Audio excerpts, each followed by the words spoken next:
Turn with me, where to? There we go, Leviticus 23. Leviticus 23. We'll just read this right off the bat. What is today? What is today all about?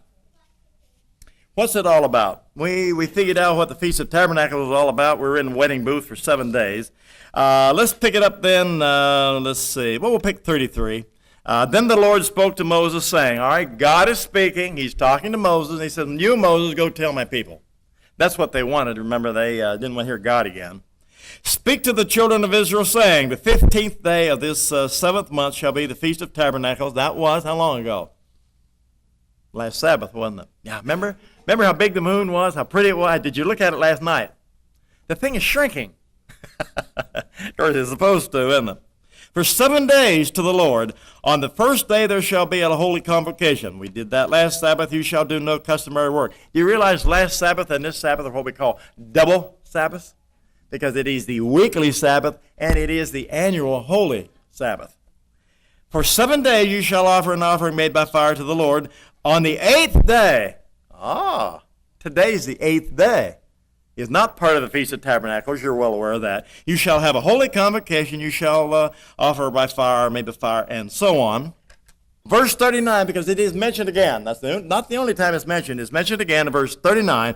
Also on the 15th day of the 7th month, when you have gathered in the fruit of the land, you shall keep the feast to the Lord for 7 days. On the first day you shall have a Sabbath rest, and on the 8th day a Sabbath rest, period. He didn't say, now this is, this represents, and so on. All right. With that as our background then, we know that it is a day that is holy to God. It's a very, very important day. A day that we're not to do our work. We're to be here learning. The Feast of Tabernacles ended yesterday. That was the end of the 7th day. Now, what did they do in the Hebrew wedding on the 8th day? That was the day of the real celebration. Do you know why? Because the groom and the bride came out of the wedding booth. Now they knew who she was. They may not have known before then. Romans 8, starting in verse 19. 8:19. For the earnest expectation of the creation,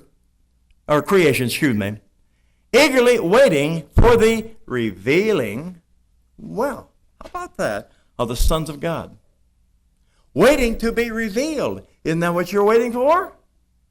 Yeah. Only you're thinking, well, it'll be revealed, as you go up to meet Christ. That's true, it will be. But the bride, you see, will be revealed on this day. For the creation was subject to futility, not willingly, but because of him who subjected it in hope. Because the creation itself also will be delivered from the bondage of corruption into the glorious liberty of the children of God. For we know that the whole creation groans and labors with pain, birth pains. Birth pains. What are we talking? Family, aren't we? Boy, I always get back there, don't I? Yeah, that's what this whole thing is about. Family, birth pains, together until now.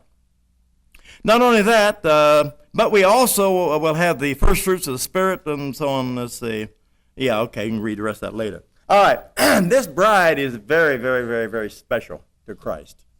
There's a reason for that, too. Hang on. Deuteronomy 7:6. Deuteronomy 7:6.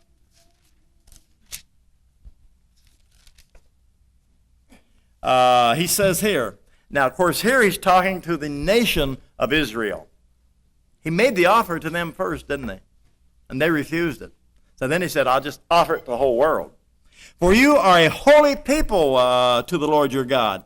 And the Lord your God has chosen you to be a people for himself. See, very special.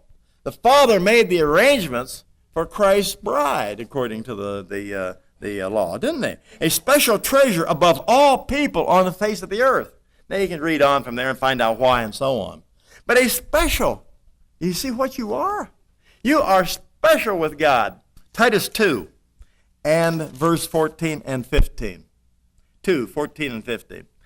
Now, and this is talking about Christ in verse 13, who gave himself for us, well, we know who it is now, don't we, that he might redeem us by his back from the from every lawless deed. All right, 1 Peter, one more on that. 1 Peter, the 2nd chapter, and starting in verse 9. Excuse me. 1 Peter, 2nd chapter, 9. But you are a chosen generation. There's that word chosen again, isn't it? Who did the choosing? A royal priesthood. Royalty. Royalty. How do you get any higher in this world than royalty? A royal priesthood, a holy nation. His own special people. Boy, I mean to tell you, Peter's pouring it on, isn't he? He wants you to realize how important you are to God.